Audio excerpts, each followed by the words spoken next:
mujeres, con las analizantes como Ana O, Amy Von N, Dora, entre otras que interpelaron a Freud ao punto de él inventar el propio método psicoanalítico. Por otro lado, las mujeres practicantes del psicoanálisis abrieron caminos también en este campo, tanto en lo que concierne a la práctica como a la teoría. Escuchar historias sobre algunas de estas mujeres es lo que vamos a hacer hoy con las ponentes de nuestra mesa de trabajo. Entonces, para empezar el trabajo del día de hoy, vamos a empezar con la ponencia intitulada Luz Salomé, pionera y excepcional, por Elena Bravo. Elena Bravo es psicoanalista, tiene práctica clínica desde hace 18 años. Tiene también un doctorado en filosofía por la Universidad Iberoamericana y se dedica a temas de investigación como cuidado de sí, psicoanálisis, pioneros del psicoanálisis, las mujeres en la historia del psicoanálisis, feminidad en psicoanálisis y clínica psicoanalítica. Elena también es docente en el Colegio de Psicoanálisis Lacaniano, y a donde ha impartido clases, seminarios, conferencias, y también ha escrito artículos sobre psicoanálisis, filosofía desde hace 18 años. Cada una de las ponentes, somos 4, a cada vez voy haciendo la presentación. Tenemos 20 minutos para hacer las ponencias. Y luego, entonces, después de todas las ponencias, pues vamos a estar ahí haciendo preguntas o a través del chat o entonces a través pues pueden levantar la mano, ¿no?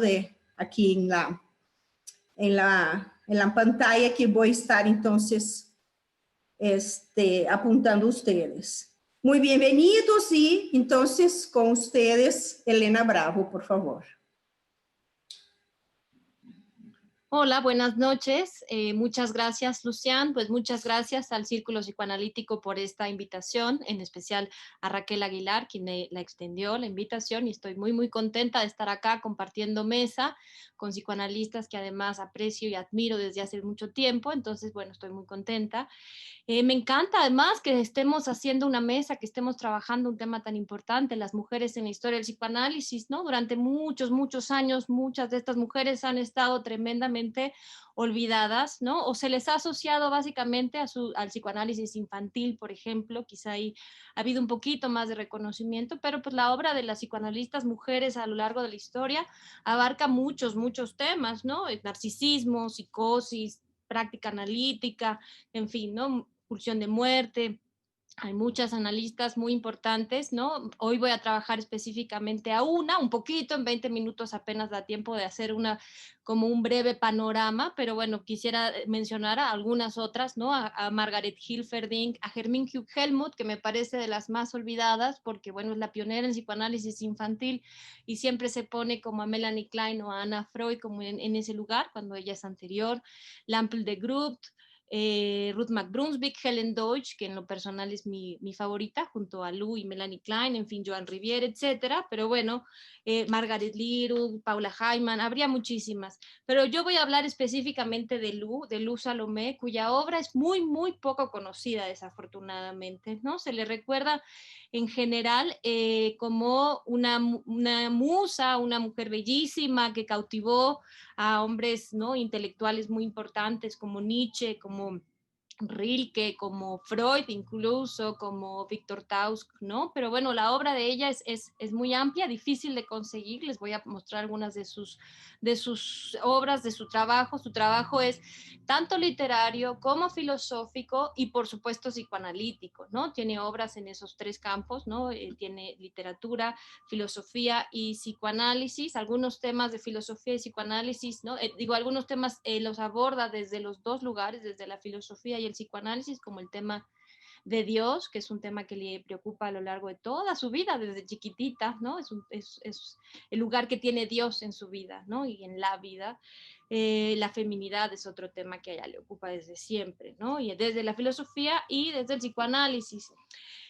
A mí, bueno, le puse como a esta presentación mujer excepcional, porque efectivamente pionera en psicoanálisis, sí, en muchos aspectos pionera, pero además excepcional porque desde su vida fue excepcional. Fue una mujer que rompió con todos los convencionalismos, ¿no? Ella escribe una autobiografía, a ver si la pueden ver acá, se llama Mirada retrospectiva, compendio de algunos recuerdos de la vida. Hay varias biografías, pero a mí me gusta en particular su autobiografía y ahí me encanta cómo se define ella misma. Y me parece que es muy claro que justo ella actuó conforme a esto, ¿no? Dice ella, no puedo ni vivir conforme a ejemplos, ni voy a representar jamás un ejemplo para nadie, pero en cambio voy a darle forma a mi propia vida de acuerdo conmigo misma. Eso sí lo voy a hacer, pase lo que pase, para lo cual no tengo que defender principio alguno, sino algo mucho más maravilloso, algo que está metido en uno mismo y quema de pura vida y grita de júbilo y lucha por salir. Eso es lo que era Lu, ¿no? Una mujer que no quería vivir conforme a convencionalismos y así lo hizo, ¿no?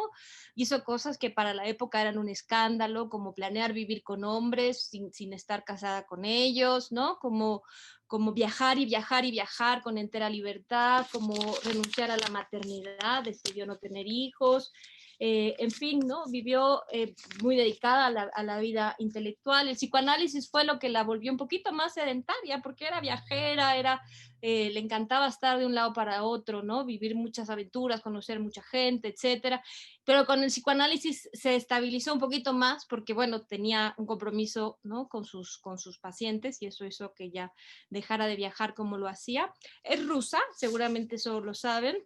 Es rusa. Digo Lu Salomé porque Lu Andrea Salomé será el apellido Andrea será su apellido de casada, pero bueno, era Lu Salomé, nace en Rusia en 1861.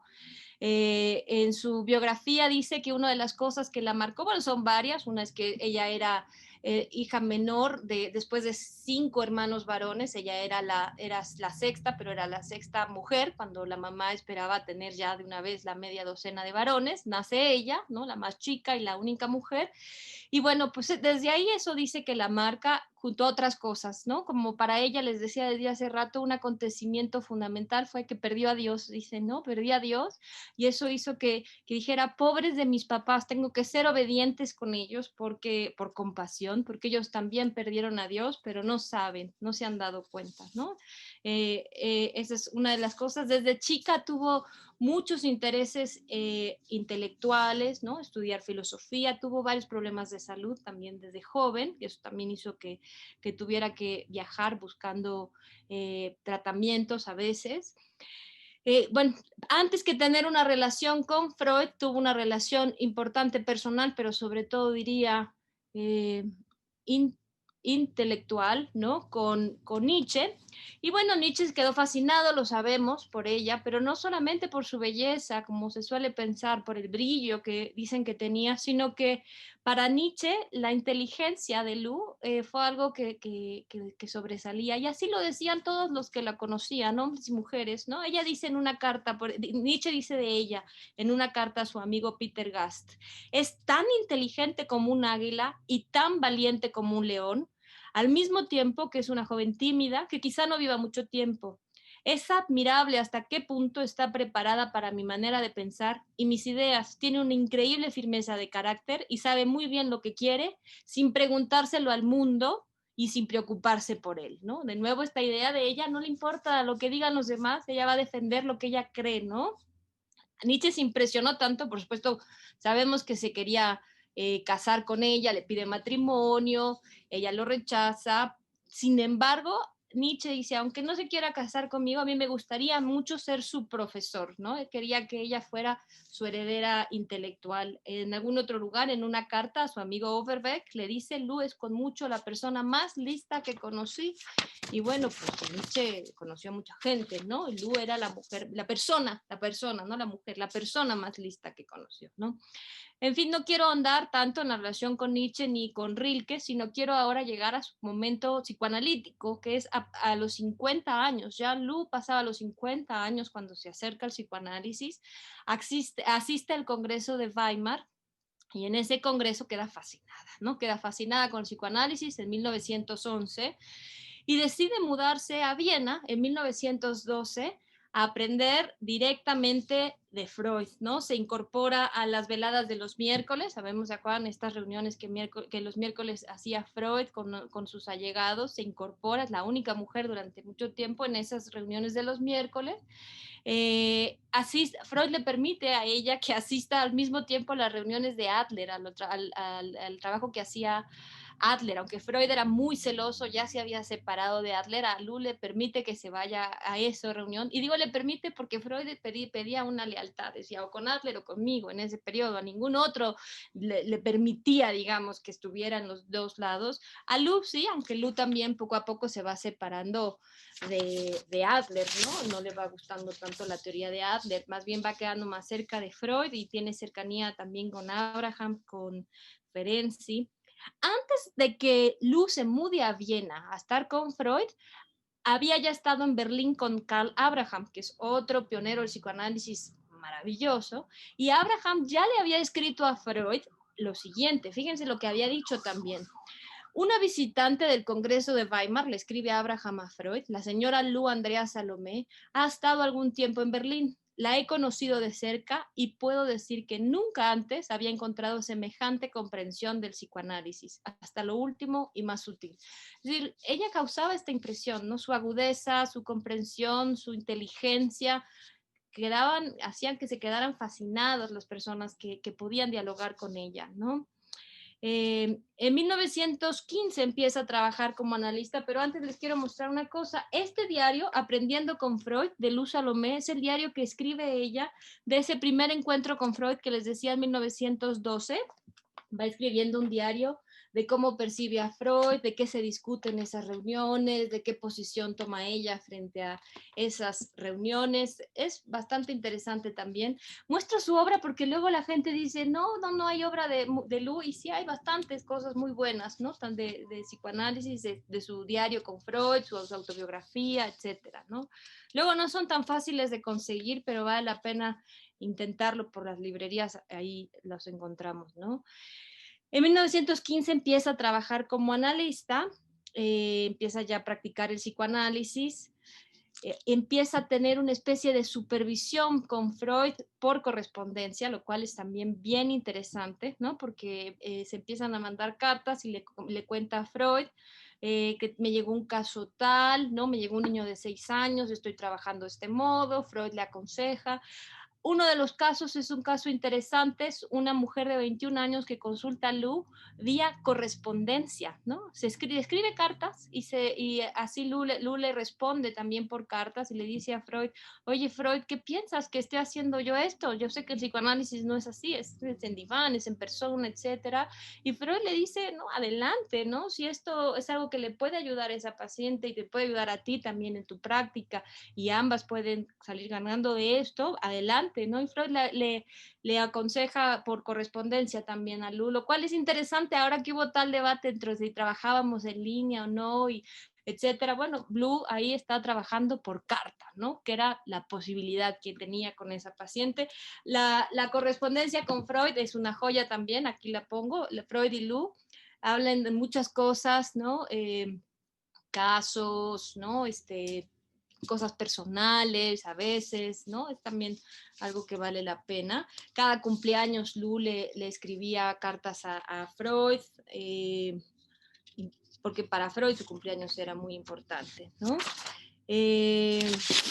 Bueno, En 1937, cuando Lu muere, el 5 de febrero, casi al cumplir 77 años, Freud escribe también algo importante, algo lindo sobre Lu. Dice, los últimos 25 años de vida de esta mujer extraordinaria estuvieron dedicados al psicoanálisis, al cual brindó valiosos trabajos científicos, ejerciéndolo además en la práctica.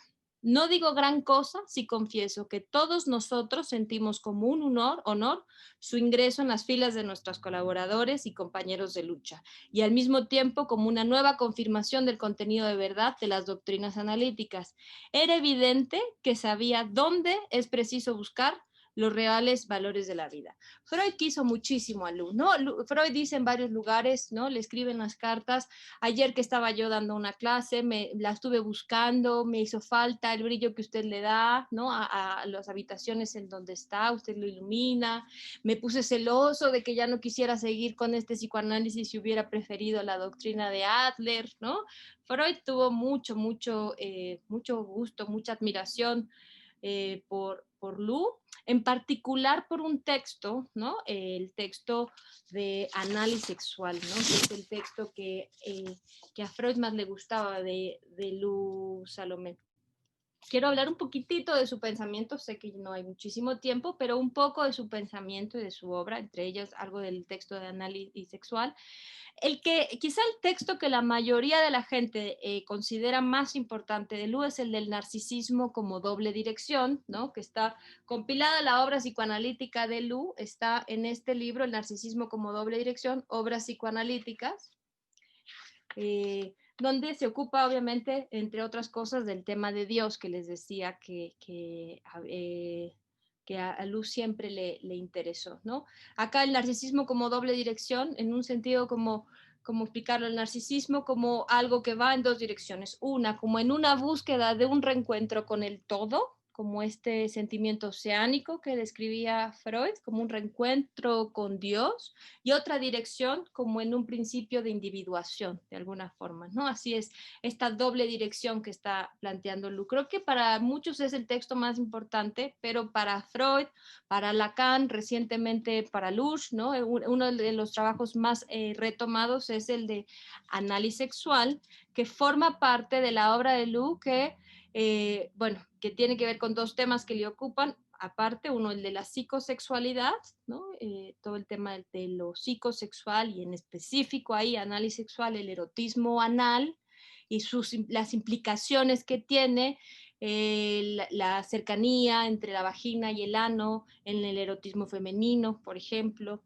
Es un poco una continuación del trabajo de Freud de carácter erotismo anal, ¿no? Una profundización de ese texto. Y otro de los temas, otro de los puntos que Lu trabaja es el tema de la feminidad de la mujer. Acá quizá muchas feministas han atacado a Lu porque la teoría de Lu en torno a la feminidad no es...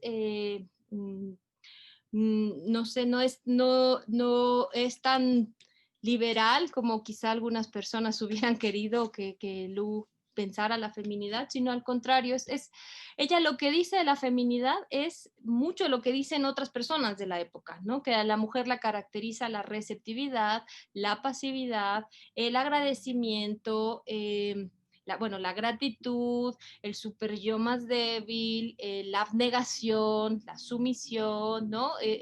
Todos estos aspectos que generalmente no nos gustaría a las mujeres que nos pongan en ese cajón, ¿no? De abnegadas y sumisas, y que la realización de la feminidad está en la maternidad, por ejemplo. Lu tiene todas esas ideas, sin embargo, lo que hace es exaltarlas como de un modo positivo, ¿no? Y plantear la feminidad como algo propio de los hombres y de las mujeres. Es decir, ella sigue la tesis de la bisexualidad, no solamente en términos de elección de objetos, sino bisexualidad en términos de identidad sexual, ¿no? Somos mujeres, somos hombres, ¿no? Somos femeninas, somos masculinas.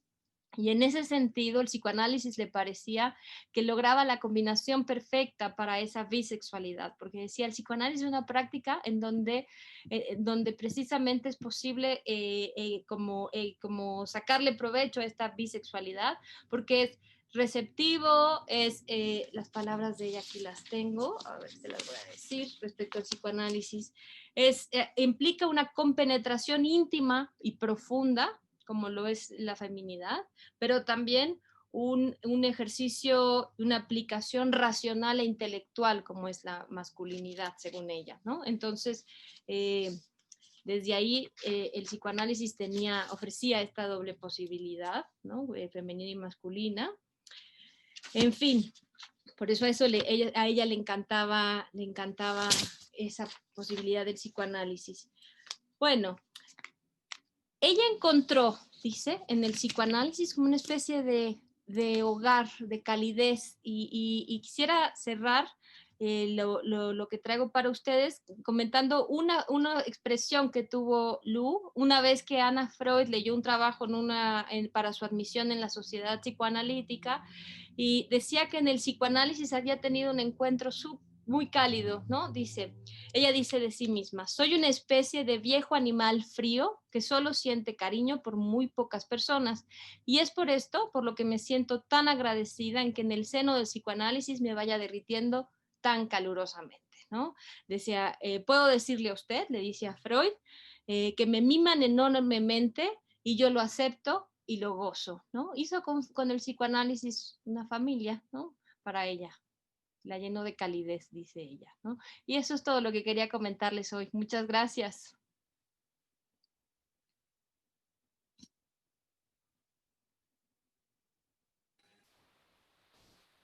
Muchas gracias, Elena Bravo. Bueno, vamos a dar seguimiento a la mesa de trabajo con la ponencia llamada La Angustia como faro en la obra de Melanie Klein por Consuelo Hernández. Consuelo Hernández cursó estudios de licenciatura en psicología en la Universidad Nacional Autónoma de México, en Ciudad Universitaria, y de maestría en psicoterapia psicoanalítica en el Centro Eleia. Ha participado en seminarios de la École Lacaniana de Psicoanálisis desde 1999 hasta la fecha. Es investigadora y asesora técnico-pedagógica en la Dirección General de Educación Especial desde 1985. Colaboró en el diseño y la coordinación de diversos proyectos educativos.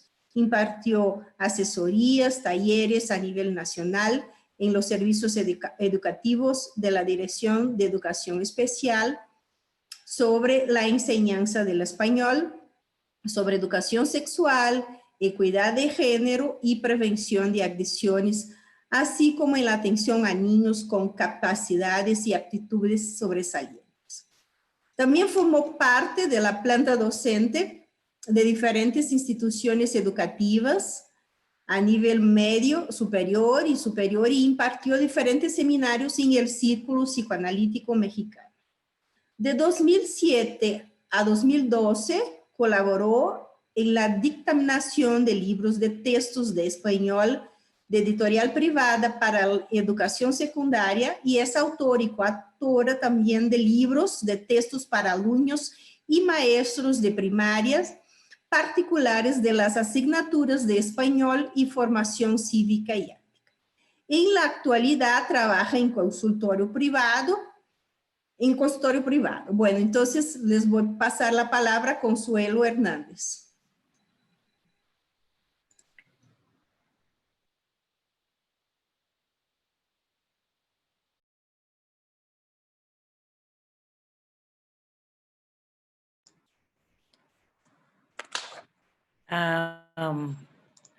¿Ahí se oye bien? Sí, porque yo no me alcanzo a escuchar. Bueno, pues muchas gracias, mucho gusto. Gracias a Raquel por la invitación al Círculo Psicoanalítico, que un poco como acaba de decir Elena, así como Lu se sintió en su hogar con el psicoanálisis, a mí el Círculo Psicoanalítico ha sido muy cálido conmigo y siempre me ha hecho sentir muy cómoda. Lo que me ha hecho sentirme como muy contenta de participar con ellos. ahorita que escuchaba lo que tú señalabas, yo voy a hablar un poco de Melanie Klein, que pues bueno, de ella ya se ha dicho, más bien que no se ha dicho, ¿no? Se ha dicho bastante de ella, tanto bueno como malo.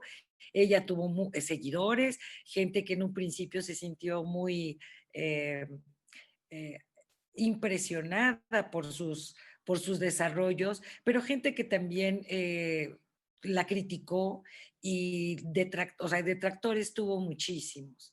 Eh, y un poco yo veía las similitudes en cuanto a las historias, empezando por lo contemporáneas que eran Lu y Klein, ¿no? Ella nace en 1882 y creo que dijiste que Lu en el 83, o sea que son prácticamente de la misma edad. También ella va a iniciar su práctica y, digamos, su formación en psicoanálisis ya tarde, cerca de los 40 años, y en realidad cuando yo pensaba, ¿qué hablo de Klein? Porque, bueno, con todo lo que se ha dicho, yo decía, bueno, pues es que ya todo el mundo ha escuchado esto, ha escuchado aquello. Sin embargo, me parece que así como, digamos, se le critica el enchufar interpretaciones y todo esto se dice como de manera muy, muy mecánica, se vuelve un cliché decir Klein, es decir, es la que interpreta y la que le enchufa estas interpretaciones a los niños. Efectivamente, como dice Elena, pareciera que en esa época el hecho de que las mujeres iniciaran su formación y trabajo en el psicoanálisis era un poco como en los años 20 podríamos decir, ay, bueno, las mujeres que se ocupen de educar a los niños chiquitos, porque pues es como un poco una figura materna, un poco como si en realidad este trabajo implicara cualquier cosa, ¿no? Eh, Ahora con digamos, con los avances, todos los desarrollos que han habido de diferentes autores, nos damos cuenta que si algo es complicado es el trabajo con niños, ¿no? No es cualquier cosa, no es el decir, ay, bueno, pues como pensaban, ay, bueno, pues que se ocupe de trabajar con niños, como si trabajar con niños fuera, voy a entretener a los niños. Y esto ha sido como algo recurrente en diferentes ámbitos, no solo en la cuestión psicoanalítica, que decían, bueno, las mujeres que sean psicoanalistas de niños, sino también en cuanto a la educación y en muchas otras áreas. Eh, sí, quizás como decía también Elena, y un poco retomo lo que ella señala, porque me parece que va como muy en la línea de lo que yo quería un poco señalar.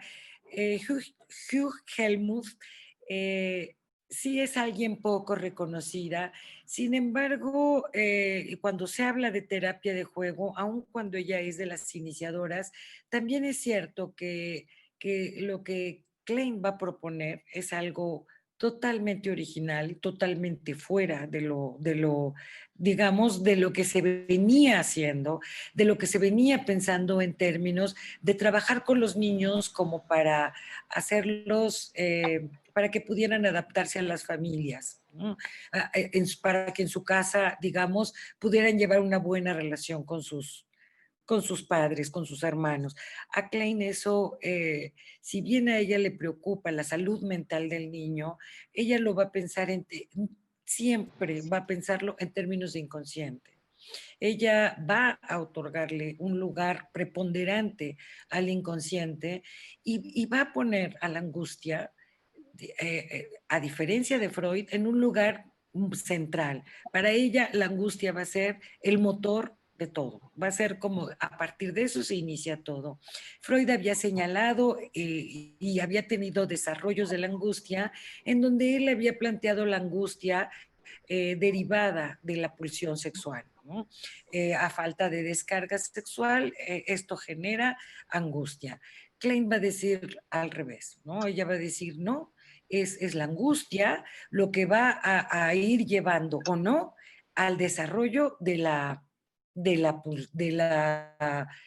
pulsión sexual, de la libido y digamos con esto al curso del desarrollo psicosexual del individuo.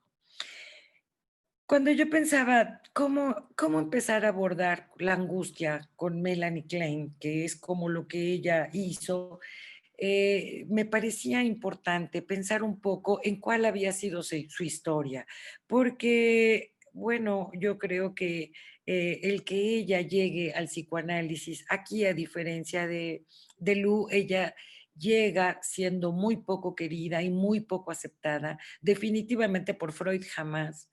Va a tener encuentros y enfrentamientos con gente digamos, del grupo de Ana, lo que se vuelve la sociedad británica, todo este grupo donde ella estaba con las famosas controversias, en donde se van a discutir temas de mucha importancia, pero bueno, todo esto va a ir dando pie a partir de cómo es que ella va llevando al desarrollo de estas teorías. Bueno, yo decía que ella había empezado muy tarde.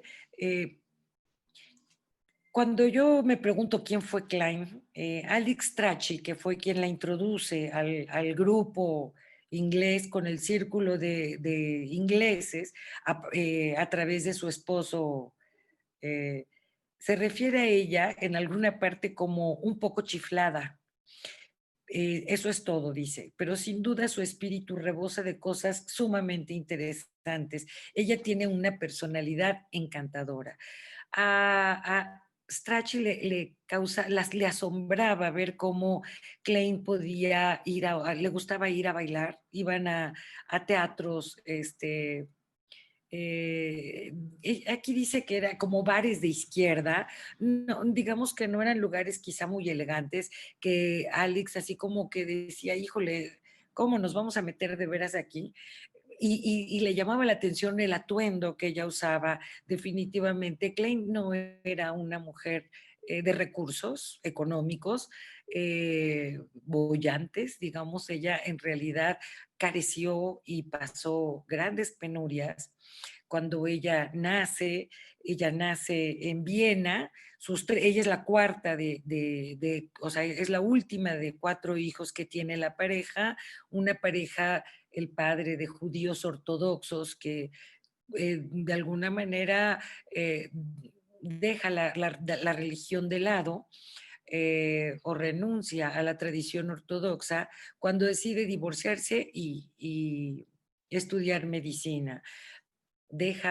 Se divorcia de la mujer que su padre había elegido en esta tradición ortodoxa y más adelante, cuando él tiene cerca de 40 años, es cuando conoce a Libusa, que ella dice que es una belleza de cabellos negros, muy joven, 20 y tantos años más joven que él, se enamora de ella y bueno, se casan. Aquí su biógrafa, Phyllis Groscourt, va a preguntarse por qué una mujer como Libusa, que tenía mejores posibilidades de elegir un mejor partido, acaba con este hombre mayor que además, digamos, tenía un gran intelecto, él hablaba 10 idiomas y era alguien que, digamos, era con la parte con la que él se sentía que podía como brillar, porque sentía que en otros aspectos él no tenía la misma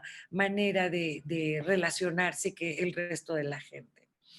Klein nace en Viena, sus hermanos mayores nacen en otro lugar, y pero en el año que ella nace es cuando se decreta un tratado que eh, se llama el Tratado Waldhofer, que es el que habla sobre la falta de honor de los judíos y dice que todo aquel que tenga sangre judía en las venas no es una persona decente, es decir, empieza un movimiento eh, antisemita muy, muy fuerte que le impide al padre poder dedicarse a la práctica de la medicina, que era lo que él había estudiado, y acaba él trabajando en un consultorio de odontólogo y teniendo que completar digamos, los gastos de la casa trabajando en un teatro de vodevil. Quizá esto es lo que hace que a Klein le gusten esos lugares, pienso yo, porque, bueno, a Strachey y a Alex le escandalizaba este tipo de gustos extravagantes que tenía Klein. Pero, bueno, de los hermanos, y esto sí me parece como muy importante, porque creo que ahí es a donde ella va a, de donde ella, digamos, es lo que va a emerger a partir de su práctica, de esta relación que ella tiene familiar, de esta novela familiar, de estos hermanos con los que con la hermana mayor tuvo toda la vida una rivalidad muy grande.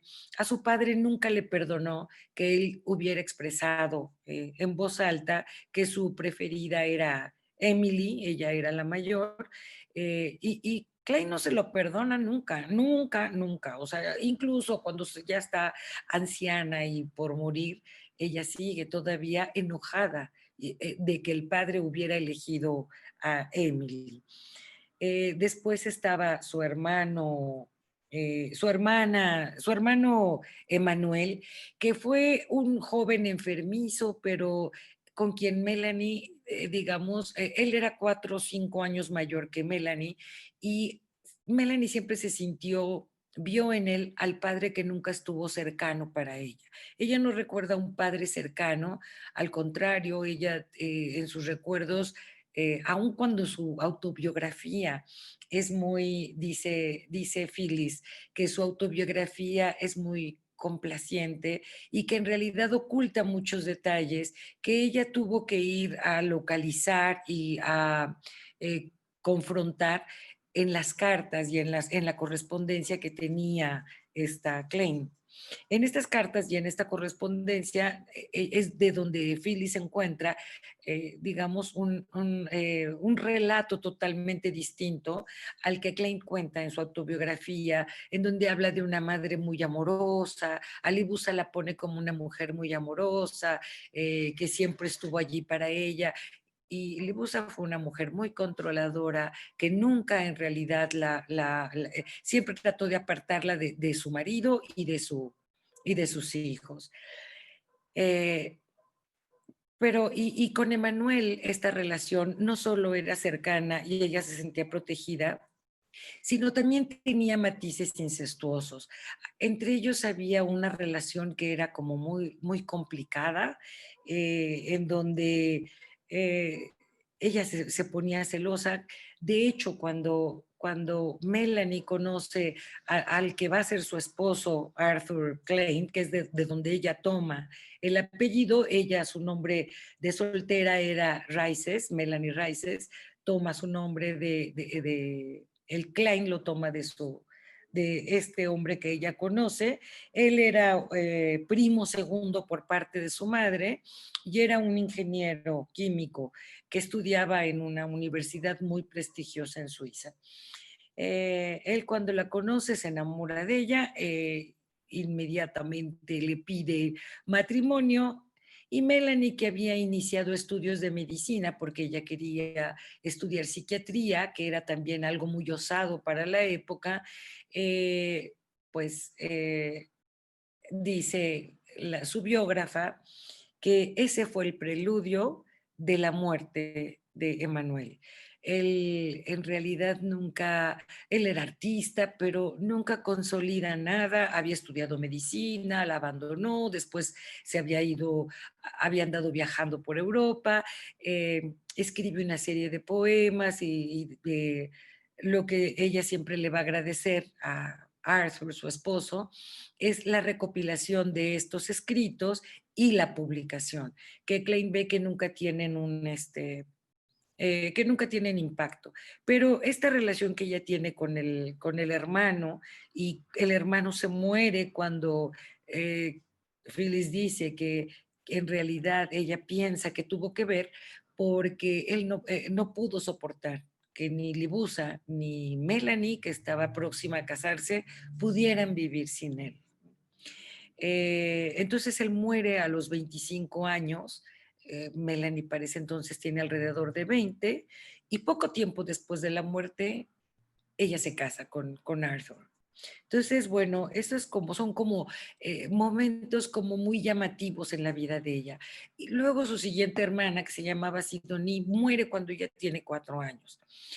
Cuando Sidonie tiene 4 años, digo, Melanie tiene 4, Sidonie tiene 8, pues se muere de tuberculosis y entonces Klein a partir de entonces, 4 añitos, va a ser alguien que esté con una depresión que en algún momento se vuelve crónica. Para ella la depresión fue algo que la acompañó durante toda su vida.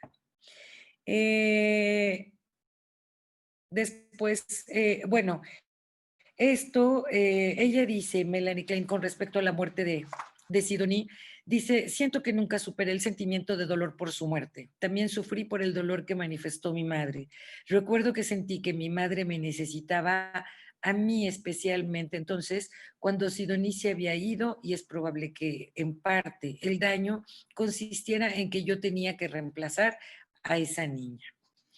Entonces, bueno, ella siempre carga como con se siente responsable de tener que reemplazar a Sidonie frente a su madre. Y bueno, esa madre es de verdad tremenda. Todo el tiempo está encima de ella, no la deja vivir.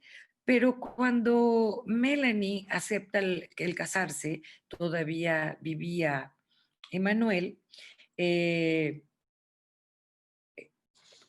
ellos habían tenido problemas económicos que un tío hermano de Libusa les había ayudado a solventar. Entonces, bueno, viene un periodo como de más desahogo, pero cuando Melanie acepta, en 1900 se muere el papá de Libusa, digo, de Melanie, y entonces Libusa decide que es el momento de que sus hijas, pues bueno, pues ya se murió, ahora sí vamos a cada quien que se vaya con el hombre que escogí, ¿no?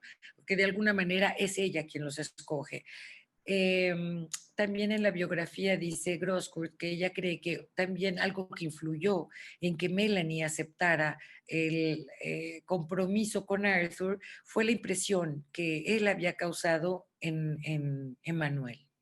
Es decir, muchas de las decisiones que ella tomaba estaban siempre, ella le tomaba de alguna manera parecer a su hermano. Pero con esta cuestión de los dineros y de a quién le tocó más y a quién le tocó menos, estas son cosas que llaman la atención porque allí uno ve cuestiones de la familia muy, muy llamativas. Dice Phyllis que cada uno de los miembros de esta familia se mantenía a la expectativa para asegurarse de que la madre no estaba dándole más a uno que a otro. Y entonces, líneas adelante va a decir que de la envidia, la agresión y la rivalidad fraterna dentro de su propia familia, Melanie obtenía abundante material para formular después sus teorías. Entonces, efectivamente, por un lado, estas cuestiones de la muerte y por otro lado, estas cuestiones que tenían que ver con estas relaciones de envidia, de celos, de rivalidad entre todos los miembros de la familia, son los aspectos que Melanie la hacen pensar como en cómo desarrollar una práctica, cómo desarrollar. Ella también era muy ambiciosa, esa es otra cuestión importante. Ella sí era ambiciosa y lo reconoce, y ella quería estar como al frente, ¿no? Es en 1914, como decía, ya cerca de los 40 años, cuando ella, después de la muerte de Libusa, decide buscar un psicoanalista, va a dar conferencia y con él empieza un trabajo tanto de análisis como posteriormente de psicoanálisis, bueno, de terapia con los niños. Todavía en este momento ella le llamaba observación de los niños. Ella no tenía cómo trabajar, Ferenczi es quien en realidad a ella la alienta, le dice, ¿por qué no te dedicas al análisis de niños? Pues en realidad tú tienes como muy buena conexión con ellos y pues lo haces bien, ¿no? Entonces, bueno, pues ella dice, empieza a trabajar, pero en ese tiempo no había como muchos niños con quienes trabajar, pero ella tenía ya para ese momento 3 hijos, Melita, que era la mayor, eh, ¿cómo se llamaba el segundo? Ay, no sé por qué siempre se me olvida el nombre del segundo hijo. Um, Hans, por el pequeño Hans, yo creo. Se llamaba Hans y Eric, que era el más chico. Con quienes va a tener también relaciones complicadas.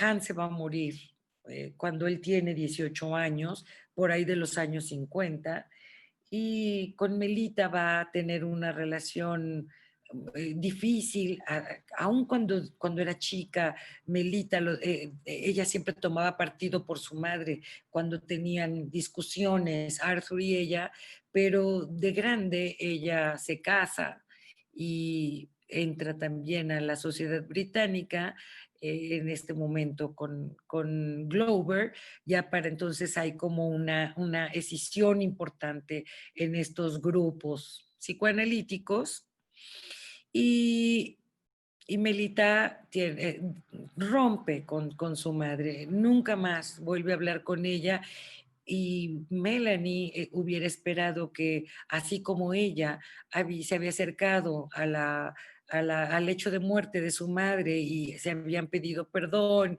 y bueno, pues allí, digamos, esta cuestión de la reparación y la gratitud de la que ella habla se había, digamos, puesto en acto. Ella hubiera esperado que lo mismo hubiera sucedido con Melita, pero eso nunca sucedió y bueno, eso fue algo que a ella le pesó mucho. Pero regresando a esta cuestiones de la angustia, eh, pues ella a partir digamos, de estas porras que le echa Ferenczi, y más adelante, Carla Abraham también, a quien también conoce muy de cerca, porque también fue su analista, fue su analista durante muy poco tiempo, porque en esta vida que ella tuvo tan marcada por la muerte, donde se muere la hermana, luego se muere el hermano, luego se muere el papá, luego se muere la mamá, pues también se le muere a Abraham, ¿no? Entonces, bueno, esto, digamos, cuando se muere Abraham, ya para entonces ella ya está como llevando a cabo observaciones muy importantes. Ella, por un lado, Ferenczi que le dice que tiene esta cuestión de esta habilidad para trabajar con los niños, de él va a retomar tanto esta cuestión como ciertos conceptos que uno de introyección, en ese tiempo Freud estaba desarrollando la teoría del yo.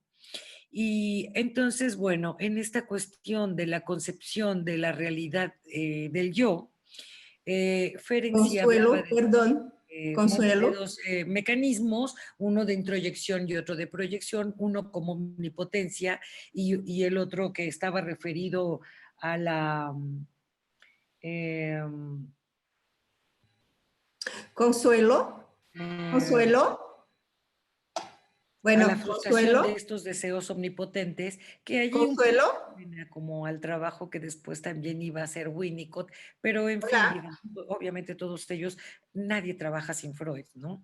Pero estos Consuelo. elementos ella los va a retomar y los va a poner al centro junto con la angustia, diciendo que es a partir de la angustia cuando se logra, digamos, llevar a cabo un trabajo, un desarrollo psíquico. Esta angustia ella la va a señalar de diferentes modos en los, sí, la va a Hola. señalar de Sí, diferentes por modos, favor, si puedes ir. lo cual va a colocarla en un lugar muy distante al de Freud. y, digamos, en contraposición con todos los planteamientos que había tenido Ana Freud. Esto fue retomado también por Lacan y es interesante ver cómo él también, algunos de los planteamientos de Klein, aun cuando nadie los habían dejado de lado, él los va a retomar y los incluye en su teoría. Bueno, es que es muy poquito el tiempo, es mucho que hay que decir de esta mujer y bueno, Sí. hasta ahí lo dejamos. Ok, así es. Sí, poquito tiempo, bueno, para poder todos platicar, ¿no? Muchas gracias, Consuelo. Entonces, vamos a seguir con la ponencia intitulada Reencuentro con Sabina Spielheim, pionera olvidada del psicoanálisis. Nos va a impartir María Alejandra de la Garza Walliser. María Alejandra pues, inició su camino profesional como licenciada en sociología, con estudios finalizados de maestría en sociología en la División de Estudios de Posgrados en Ciencias Políticas y Sociales de la UNAM. Ha formado parte del Seminario de la Historia del Tiempo Presente en el Instituto de Investigaciones Sociales de la UNAM hasta la fecha. María de la Garza también inició su formación en el Círculo Psicoanalítico Mexicano, institución de la cual es miembro activo y imparte seminarios en la propuesta de formación desde hace 20 años y donde además cumplió la función de presidente de 2011 hacia 2015. Continúa su formación participando en grupos de reflexión y lectura del psicoanálisis en México, École Lacanienne de Psicoanálisis, y en Francia en Journée Jean Laplanche. Participa hace 9 años como psicoterapeuta y psicoanalista en el Centro Comunitario Médico Homeopático del Desierto de Vadley en San Luis Potosí. Entre sus publicaciones están coordinadora y coautora del libro El lugar del psicoanalista, memoria del 8º Simposio del CPM en 2004. Fue también compiladora de Psicoanálisis y Cine, Antología del Cine Comentado y Debatido, tomo 3 por el CPM también en 2008. Coautora del libro Desafíos en la Clínica Psicoanalítica Actual, nono simposio también del CPM en 2009, coautora también del libro A 100 años de introducción del narcisismo de la Universidad Veracruzana en 2014 y de reciente publicación con Aguado Vázquez, José Carlos, María Alejandra de la Garza, Antropología y Psicoanálisis, Psicocomunidad por el Colofón Editorial en 2018. Entonces, ahora vamos a escuchar María de la Garza. Por favor, la palabra con ella, por favor. ¿Qué tal? Pues muchas gracias, Lucián, por la presentación. Es un gusto estar acá en casa con amigos, con compañeros del camino, como son Elena, Consuelo, y más adelante que también va a participar Carmen Pardo. Bueno, el tema que me tocó hoy es hablar de Sabine Spielrein. Sabine Spielrein es un personaje que me apasiona desde hace muchos años y me apasiona por varios aspectos, tanto por su quehacer psicoanalítico, como en un principio fue conocida más bien y difundida su historia como paciente de Jung y luego amante de Jung, y también atrapada en un triángulo ahí entre Jung, Freud y ella misma, cuando la relación amorosa con Jung estuvo en una fuerte crisis que puso en tela de juicio incluso cierta práctica del psicoanálisis en Zúrich, por la cual Freud estaba bastante alertado, bastante perturbado, bastante preocupado, porque finalmente, como le dicen sus cartas a Jung, Freud, él había caído en la tentación del diablo. en alguna carta Freud le dice a Jung, en la transferencia es difícil el manejo en el dispositivo, en la atención de los pacientes. Incluso menciona y dice, a mí me ha tentado varias veces el diablo, pero no he caído. A usted le tocó caer. Son nada más para contextualizar. A lo que voy es que se conoce a Sabine Spielrein desde un inicio y mucho tiempo después de que aparecieron sus cartas con este papel, que jugó evidentemente un detonador que permitió el desarrollo de varios de los escritos técnicos de Freud en 1912, permitió elaboraciones importantes, pero digamos que estaba contextualizada en esta cuestión atrapante, transferencial, en donde no hay caída del analista, sino pasaje al acto del analista, es decir, de Jung. Pero bueno, en esta exposición lo que me interesa más es resaltar, como haciendo un tributo a Sabine Spielrein, su tarea como psicoanalista, ¿no? Hacia fines de 1977, por cosas del azar, llegó a manos de Aldo Caro-Tenuto, psicoanalista junguiano que enseña teoría de la personalidad en la Universidad de Roma, una colección de documentos perdidos u olvidados que le hace llegar precisamente Carlo Trombetta, que era biógrafo de Eduardo Claparat. También por casualidad esos documentos habían sido conservados en el sótano de un edificio que años atrás había sido sede del Geneva Institute of Psychology. Habían pertenecido a la doctora Sabine Spielrein, una de las pioneras del campo de psicoanálisis que a principios de la década de los 20 vivió y trabajó en Ginebra. Así, el primer libro del que tenemos noticia que rescata del olvido a Sabine Spielrein es precisamente uno escrito por Aldo Caro-Tenuto, que al encontrarse con la correspondencia que le hace llegar Trombetta, advierte de la importancia de esta correspondencia, así como la talla de esta psicoanalista que por años estuvo sumergida en el anonimato. A partir de que este archivo es descubierto, después aparece otro más en Ginebra y el tercero en los archivos de Georges de Morsier.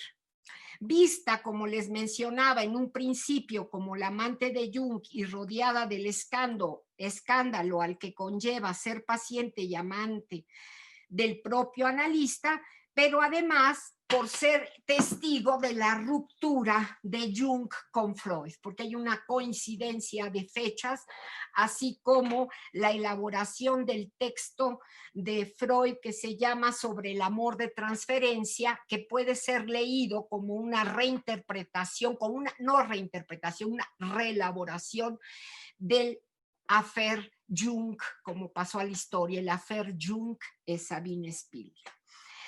Hasta ahora son 5 publicaciones en español, más una serie de artículos sobre sus escritos que tenemos de Sabine Spielrein. La verdadera historia de Sabine Spielrein, que es una biografía novelada de Carsten Alnes. La historia secreta del psicoanálisis, que es un excelente texto de John Kerr, un psicoterapeuta junguiano. Nicole Kress-Rosen, 3 figuras de la pasión, que hace un análisis exhaustivo de las cartas, la correspondencia entre Freud, Jung y Sabine Spielrein, y un texto bastante serio que está escrito por una historiadora y socióloga francesa, alemana, Sabine Rickbacker. Una publicación que merece mucho la pena, pero esto se da, fíjense, a partir de 1990 y tantos. Antes estaba en el anonimato Sabine Spielrein. Después, una muy amiga, Carolina Lozoya, me trajo de Inglaterra una publicación que merece mucho la pena mencionar y que apareció publicada en 2003 por Colleen Covington y Barbara Wharton, ambas psicoterapeutas junguianas. Esto también llama la atención, como que la mayoría de los que han abordado el análisis de Sabine Spielrein son junguianos, ¿no? No nada más como para anotarlo ahí, porque después, por ahí de 1922, me parece que Sabina se pone a la tarea de traducir al ruso las obras de Jung. A lo mejor también este apego a Jung está, podríamos decir, un atrapamiento en la transferencia de Jung, el amor por Jung, la hace que no pueda salir de este campo junguiano. Pero bueno, a lo que voy es que este texto viene a ser un tributo para Sabina Spielrein. Estas dos autoras, Colleen Covington y Barbara Wharton, le ponen al libro Sabina Spielrein, pionera olvidada del psicoanálisis, ¿no? Llevan a cabo una importante labor de recolección de diversos documentos como tributo y homenaje a esta psicoanalista. Entonces encontramos desde la traducción al inglés del expediente clínico de Sabine Spielrein, porque para los que no lo saben, fue paciente en el Burgosli cuando estaba de director Bleuler y fue asignada precisamente a Carl Jung como su psiquiatra. Entonces aquí viene ese expediente que resulta muy interesante tener acceso a él, su correspondencia, extractos encontrados de su diario íntimo, así como algunos de sus trabajos. Todo esto en el marco de comentarios de otros autores, como son algunos de los autores de los libros que ya están traducidos al español y que les he mencionado. Yo pensaba que hasta ahí llegaba la publicación, pero no, me metí a internet y me percaté de que hay algunos más que, bueno, es preciso conseguir para ahondar en el estudio de Sabine Spielrein. Hay uno en 2015 que se llama Sex versus Survival, The Life and Ideas of Sabine Spielrein, de John Lohner. En 2019 se publica Los escritos esenciales de Sabine Spielrein, pionera del psicoanálisis, de Henry Svee. Entonces, las publicaciones continúan y artículos hay diversos. Consuelo Hernández incluso me hizo llegar un archivo en donde había varios documentos y varios trabajos sobre Sabina Spielrein muy interesantes.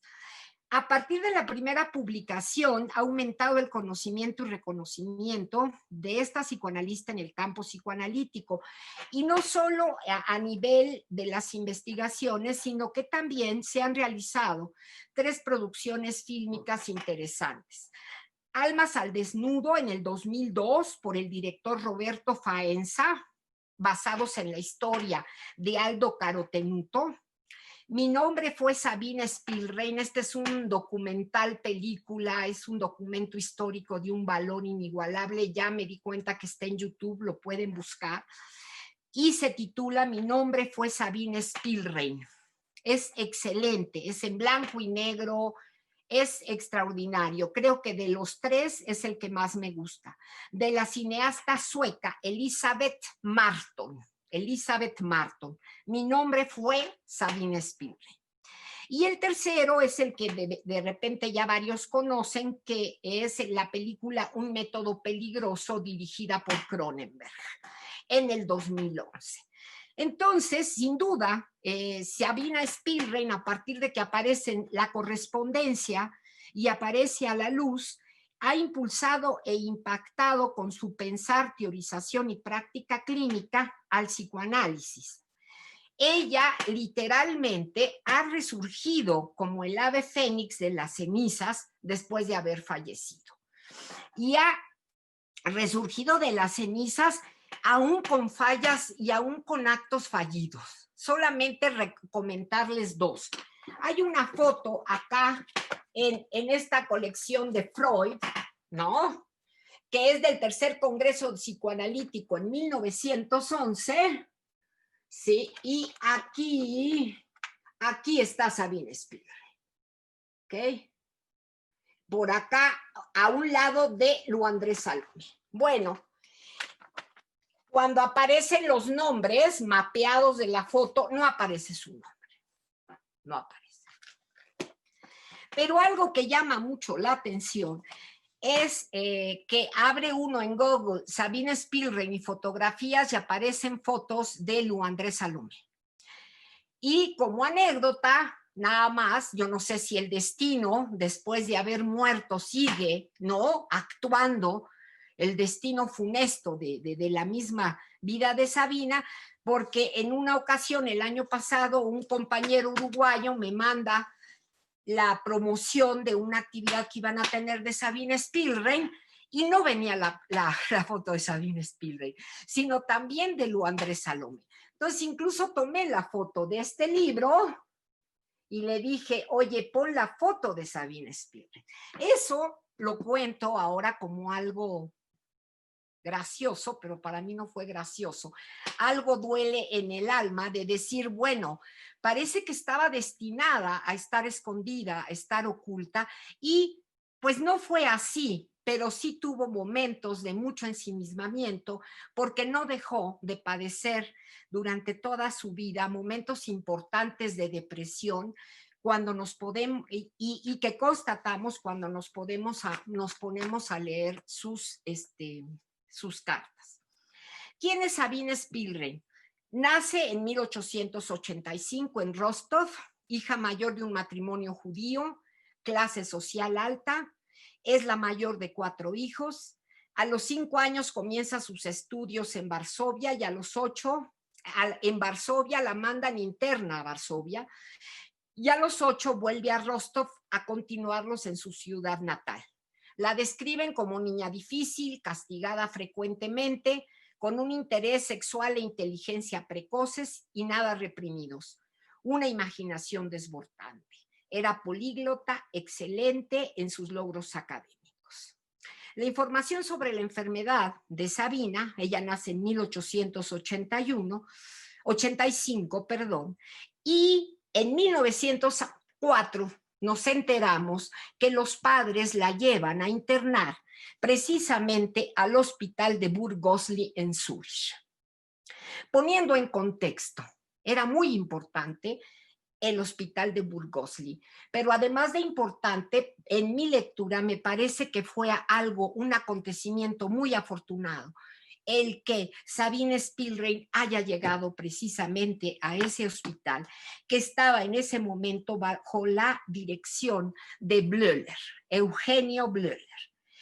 El hospital de Burgosli nace en 1870 con el ímpetu de la Ilustración. Se trataba ahí de construir un lugar que introdujera algo de luz en la caótica locura. Siguiendo los propósitos primero de Pinel en Francia y luego de Tuck en Inglaterra, se van pensando los espacios para un trabajo diferente de los enfermos mentales. El primer director de este hospital, es interesante, fue Augusto Forel. Fíjense, Augusto Forel, ahí ya empieza el encuentro con el psicoanálisis, porque si recordamos, Freud traduce una de sus obras sobre el hipnotismo. Augusto Forel era vital, poco burocrático, carismático, pacifista. Es el primero que contrata médicos mujeres en Burgosli y lucha sin cesar por los estudios universitarios femeninos, ¿no? Al igual que Freud visita en Nancy a Liebeau y Bernheim, lo cual implica que va a desplegar una concepción y tratamiento de la enfermedad mental donde la palabra empieza a tomar terreno. Después va a entrar como director Bleuler, y Bleuler también tenía un estilo muy especial. Relatan que cuando llega de director llega con su hermana, que era esquizofrénica, y nunca se separa de su hermana, y su hermana lo seguía en todas las visitas médicas hasta que se fue integrando al hospital. Una de las ideas de Bleuler era construir espacios diferenciados para cada paciente, cada interno, dependiendo de sus intereses. Y, por ejemplo, ¿qué es lo que sucede con Sabina?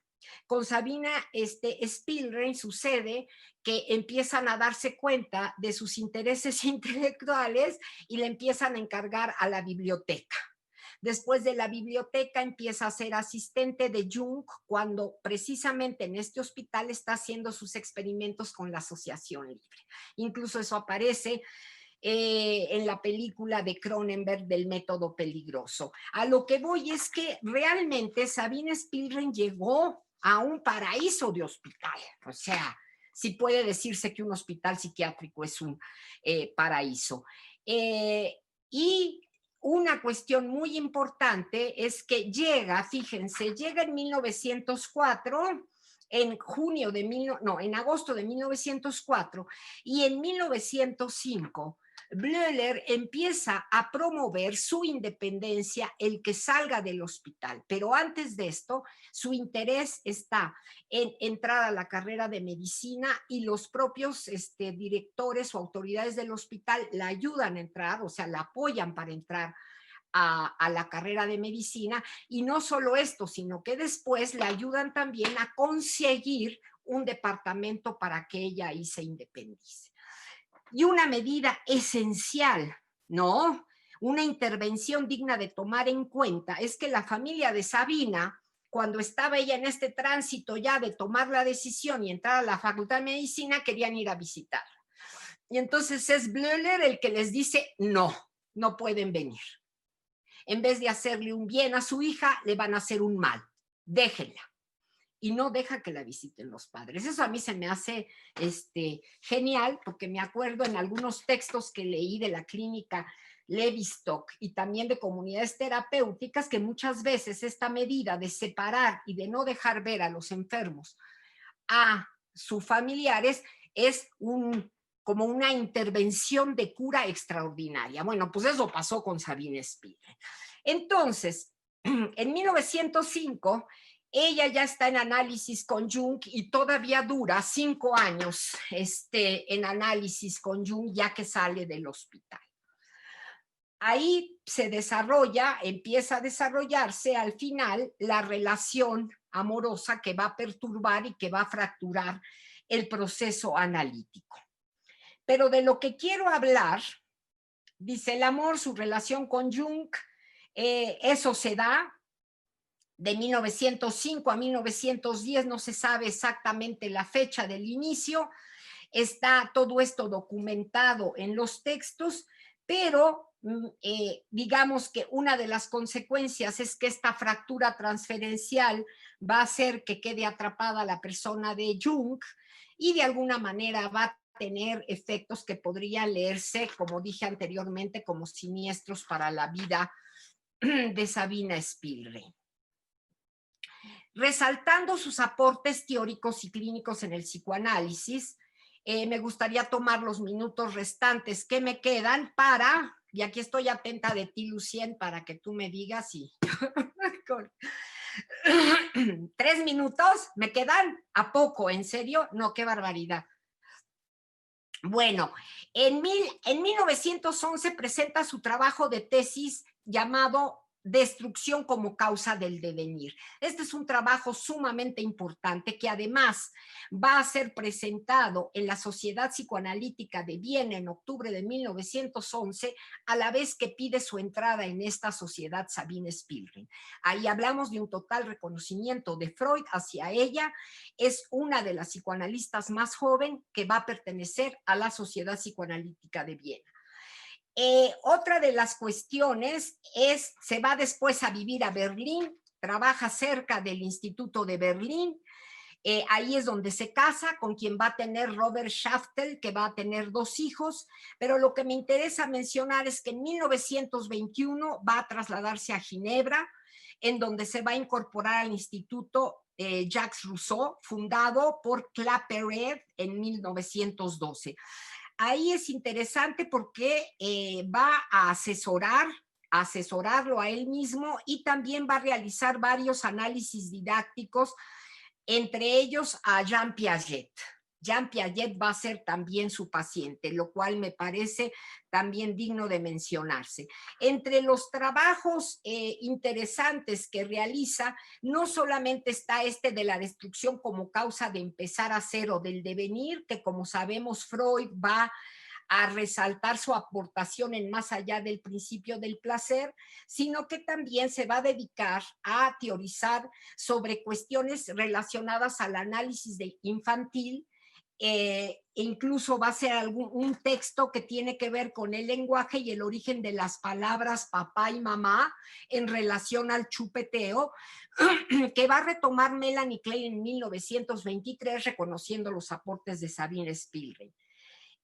Después de estar un buen tiempo en Ginebra, en donde además va a realizar varios trabajos que están mencionados en el libro que les acabo de mencionar, publicado en Inglaterra, en 1926 va a llegar a Rostow, su ciudad natal, y se va a dedicar a la constitución y dirección de un hogar psicoanalítico para niños y lactantes. Su trabajo, tanto en Moscú como luego en Rostow, va a estar dedicado al análisis de niños. En 1936, en que muere Pavlov, va a Stalin a prohibir la práctica psicoanalítica, y aún así ella la va a seguir practicando.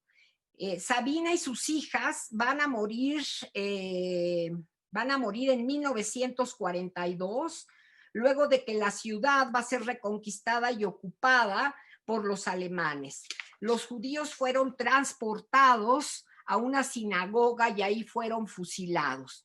Sabina tuvo tiempo de escapar, y esto sale mucho en el documental de la sueca que les mencioné, pero decidió quedarse porque nunca creyó que una raza tan culta como la aria pudiera realizar lo que se decía.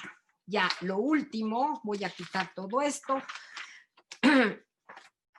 Me parece que es importante señalar que la suma de lo que se ha escrito y el reciente reconocimiento del papel de Sabina Spielrein como psicoanalista y sus aportes al psicoanálisis permiten ahora ubicar de manera más clara cuál fue su impacto en este campo. 1. Spielrein fue la primera paciente con la que Jung experimentó el método psicoanalítico. 2. Es la primera experiencia que se conoce en que el analista se enamora de su paciente. Bueno, es la que se conoce, no sabemos, pero digamos que es la primera registrada. De hecho, es en la carta que Freud envía a Jung en 1909, donde a raíz de la mención a la Affaire Spielrein se usa por primera vez el término contratransferencia. También, esto sería el 3, también es la primera vez en la que un analista se dirige a otro para relatarle lo que le pasa en un análisis. En este sentido, podría decirse que es un primer caso de supervisión, aunque la primicia por su contenido y características sigue siendo el que se llevó a cabo Freud con el papá del pequeño Hans. 4.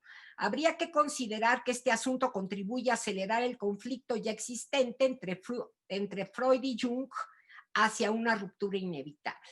Y a partir de 1911, Freud empieza el escrito de sus escritos técnicos, en donde va a estar muy presente toda esta relación de Sabine Spielrein con Jung. En 1926 es cuando hace su última aparición Sabine Spielrein, después de que se prohíbe el psicoanálisis, y entre el 36 y 37 sus hermanos, uno de ellos un excelente poeta, son ejecutados en el marco de las purgas estalinistas. En el 38 muere su marido y su madre, y en el 42, como dije, fue asesinada a los 57 años con sus hijas. En uno de sus escritos, de sus diarios encontrados con el título de La última voluntad, ella escribía mucho cuando se muriera, cuando estaba en estos momentos depresivos. Hay una frase que es excelente y que retoma la directora sueca en su documental, y dice así: Sabina escribe: planten allí un roble e inscriban en él: yo también fui una vez un ser humano. Mi nombre era Sabina Spielrein. Bueno, hasta ahí. Es cierto, es poco tiempo, pero digamos que sirve de homenaje a estas psicoanalistas, por lo menos invitar a los otros a que empiecen a leer sobre ellas, ¿no? Muchas gracias. Espero no haberme tardado mucho. Gracias, Lucia. Sí, muchas gracias, María Alejandra. Entonces, en la secuencia vamos con la ponencia intitulada Pierre Olagnier, aportaciones a la teoría psicoanalítica por Carmen Pardo. Carmen Pardo fue profesora de educación primaria por el Instituto Pedagógico Anglo-Español.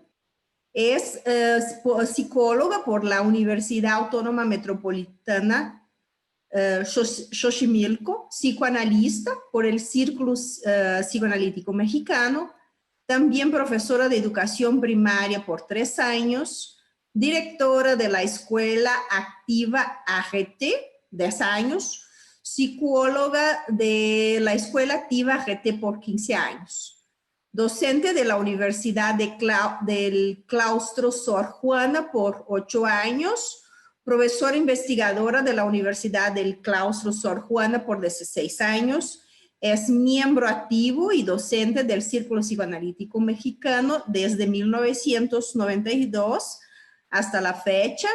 Ha desempeñado diferentes comisiones, entre ellas la presidenta de la asociación.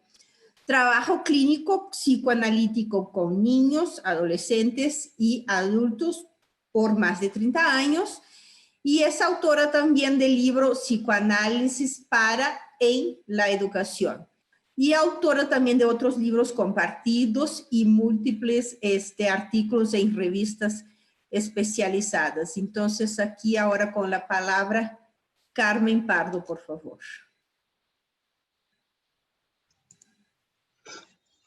Buenas tardes, buenas noches ya. Bueno, yo voy a hablar sobre Sabine Spearl.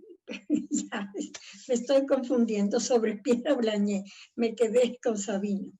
Sobre Pierre Olagnier. Pierre Olagnier, su nombre de soltera es Piera Spairamin.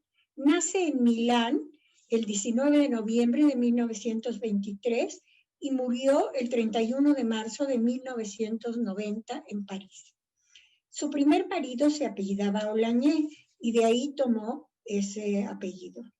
Después se casó con Cornelius Castoriadis y vivió con él de 1968 a 1984. Ella influyó también un poco en el trabajo de Castoriadis, que tiene como lo más importante, con referencia al psicoanálisis, el concepto de imaginario social. Después, ella se entrena o se prepara como psicoanalista, estudia psicoanálisis en la Escuela de Lacan de 1955 a 1961. Posteriormente, en 1963, con Jean-Paul Villabreda y François Perrier, crean la Organización Psicoanalítica de Lengua Francesa, mejor conocida como el Cuarto Grupo. Voy a tomar algunas de las aportaciones que me parece que son las que más la caracterizan. Lo más interesante en el principio era el concepto del originario. También el concepto de violencia de la interpretación. Esta autora nos dice, hablando del originario, que antes de que exista en el psiquismo lo primario y lo secundario, existen en los inicios de la vida un proceso originario previo al reconocimiento de la madre. Entre los objetos captados por los receptores sensoriales y los estímulos externos, se produce un encuentro capaz de elevar su irradiación al conjunto de todas las zonas. Así, placer o displacer de una zona pasan a ser placer o displacer del conjunto. El objeto externo solo tiene existencia psíquicamente por su poder de emitir respuestas sensoriales somáticas. Así, los efectos del encuentro con el medio a la psique hacen signo de existencia de algo que se puede metabolizar como algo que afecta a la superficie de los órganos de los sentidos. Pero como la mayor parte de dichos estímulos tienen como emisor y selector a la madre, su cualidad y frecuencia depende de lo que este emisor transmita a pesar suyo.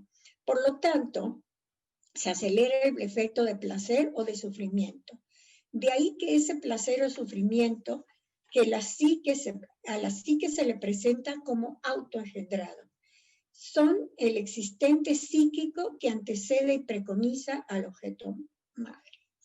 Una experiencia corporal ocupa el lugar que después ocupará la madre. A esta experiencia se le llama pictograma.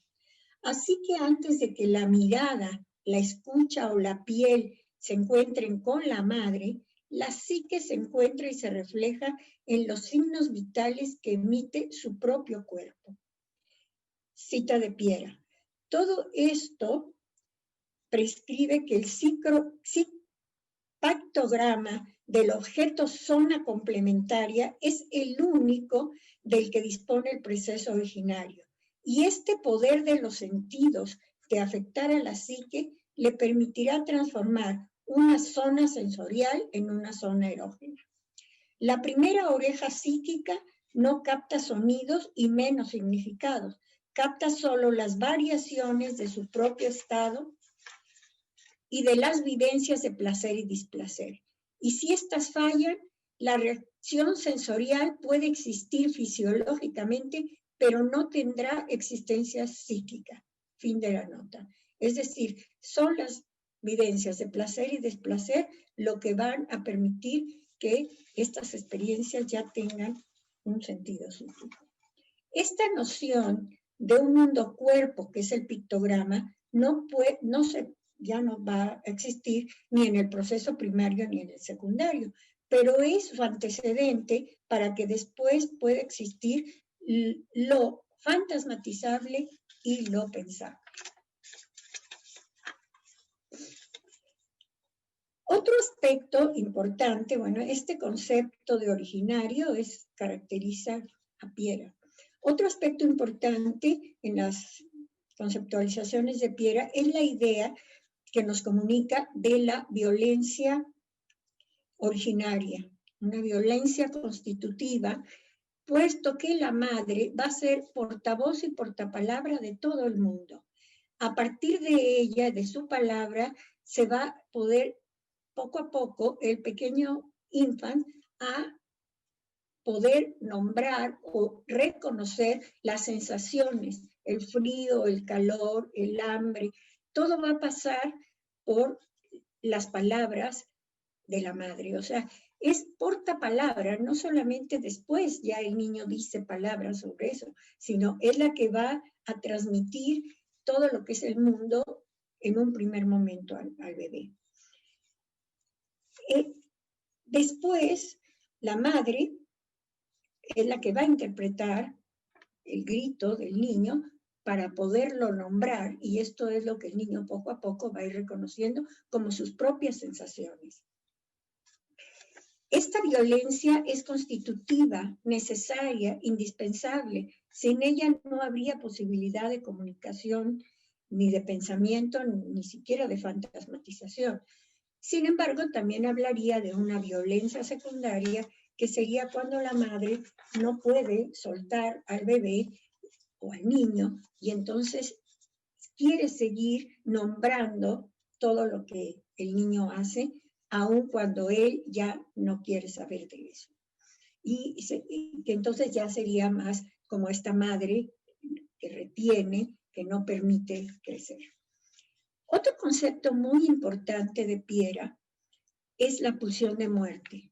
Diferente también, bueno, sabemos que noción de pulsión de muerte en varios autores sería diferente. Pero acá nos dice Piera, hay un tipo de sufrimiento ligado al investir un objeto que se pierde, o sea, perder un objeto investido, que sería justamente el trabajo de duelo neurótico, en el que el yo tiene que desligar y desinvestir al objeto para retraer esa libido del yo y después encontrar un nuevo objeto. Sin embargo, hay otro tipo que se encuentra más bien en la psicosis o en depresiones muy graves, cuando en un primer tiempo la madre no va a divinizar al niño y entonces deja en la vida psíquica un borramiento de toda huella de deseo. Es decir, esto queda proclive para que en próximas depresiones o en próximas pérdidas, más que poder elaborar el duelo y poder elegir un nuevo objeto, más bien queda o puede quedar algo que sería no querer volver a desear ni investir ningún objeto. O sea, un deseo de no desear. Y eso es para Pierre Oulanier la pulsión de muerte. Y lo encontramos, básicamente ella dice, cuando alguien cae en depresión y no puede elaborar los duelos. Incluso personas que en un inicio, que son los que llamamos trastornos narcisistas, personas que en un inicio no fueron miradas y divinizados por la madre, les va a costar más trabajo la elaboración de los duelos y pueden quedar mucho tiempo en este deseo de no desear, que tiene que ver con lo mortífero. El otro aspecto, y quizás es el que más me interesa resaltar porque me parece muy novedoso, es su noción de sexuación o de sexualidad. Yo decía en el evento pasado que participé acá que hablábamos de perspectiva de género y decía ahí que la perspectiva de género la podríamos entender como una construcción psicosocial histórica que define las características de lo que es ser hombre o mujer y su lugar social desde el patriarcado hasta ahora, ¿no? Y entender esta construcción como aquello que define los roles, las costumbres y las posiciones frente a la relación. Decía también que Marta Lilia Mansilla en su libro Mujer y Locura en la Sociedad Porfiriana plantea en su introducción una idea que sería entender también esta perspectiva de género desde lo imaginario, lo simbólico y lo real. O sea, lo real sería la diferencia biológica, lo simbólico sería esta construcción psicosocial y lo imaginario sería cómo cada quien puede asumir su sexuación y se vive en relación al otro sexo. En tanto, pero también veíamos que desde lo imaginario y lo simbólico tendríamos estas propuestas que están basadas en la teoría de Lacan. Sin embargo, Pierre le va a dar un enfoque un tanto diferente a la cuestión de lo imaginario y lo simbólico. Para ella, la oposición entre imaginario y simbólico es una dialéctica interna del yo. La noción de yo se acerca mucho más a la de Freud en tanto sí representación o imagen de sí mismo, pero también como instancia que reprime y que por otra parte también existiría, además de la relación del yo con su situación libidinal y su función al interior del aparato, también existe una relación con la realidad social, lo que sería el registro de lo simbólico en Lacan. O sea, el yo tiene, ya lo sabemos con Freud, algo que tiene que ver con el yo, con el superior, pero también con la realidad. El yo consciente y su parte inconsciente son la vía obligada para poner en juego sus deseos y su lugar en relación al otro, pero también para asumir un lugar en el mundo de acuerdo a la cultura que ha asimilado, sus usos y sus costumbres, el lugar que a cada quien le tocó vivir. Todo esto iría en el sentido de lo que ya se había dicho en relación a la inserción de la mujer en su cultura. Sin embargo, uno de los puntos en que las feministas siempre están en contra del psicoanálisis es en la cuestión en que Freud dice que la mujer nos constituimos a partir de la envidia de pene. Aunque Freud no dijo que las mujeres quisieran tener pene, es más un complejo, como sabemos, y de ahí que el mismo Freud va a hablar de las 3 salidas de la mujer, que es un texto que bastante se conoce. Freud mismo nos decía que en un futuro él esperaría que alguna psicoanalista mujer pudiera decir algo más que pudiera clarificar más la posición de la mujer en el mundo. Pues bien, ya Lacan nos había aclarado, nos había acostumbrado que el falo no es el pene y que podríamos pensar que la mujer envidia algo valorado que no tiene, que no es precisamente un pene. Sin embargo, otras psicoanalistas mujeres también han hablado de que la mujer en realidad va a envidiar ese lugar social que tiene el hombre y que la mujer no tiene.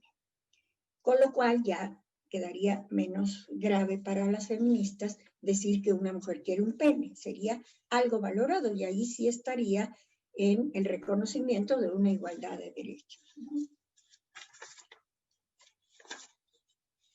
Sin embargo, Piera va a decirnos en un texto, en su texto que está en un libro de varios autores que se llama El deseo y la perversión, nos va a decir que la sexualidad de la mujer no va a ser una envidia de un pene. Es decir, desde la niña en el Edipo no tiene envidia de un pene, sino de algo que mamá no tiene, y aunque no, de algo que mamá tiene que captura la mirada de papá.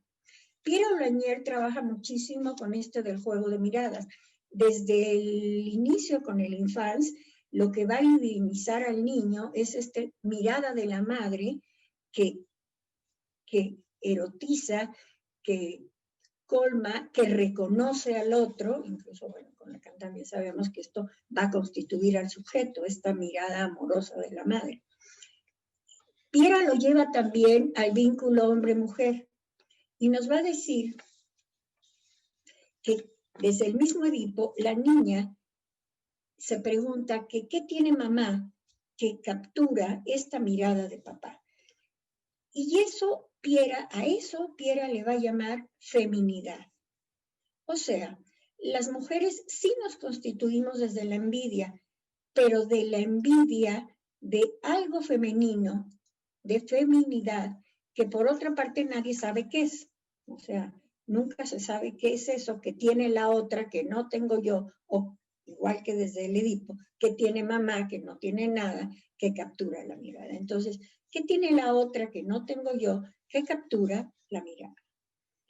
Esto, digamos, tendría más que ver en registro del deseo, ¿no?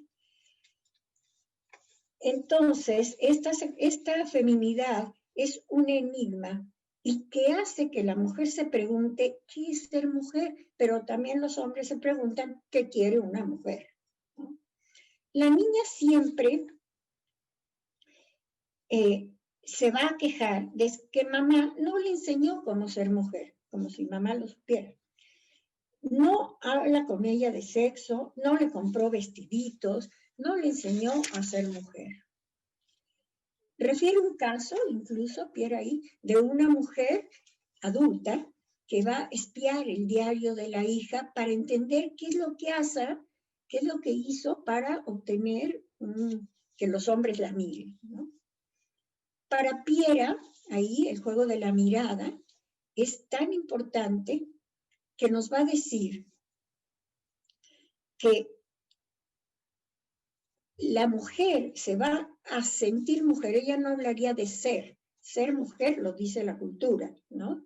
Y también la biología, sino más bien sentirse mujer. Carmen. ¿Sí? Carmen. Sí, pues si puedes ir finalizando porque tenemos nada más.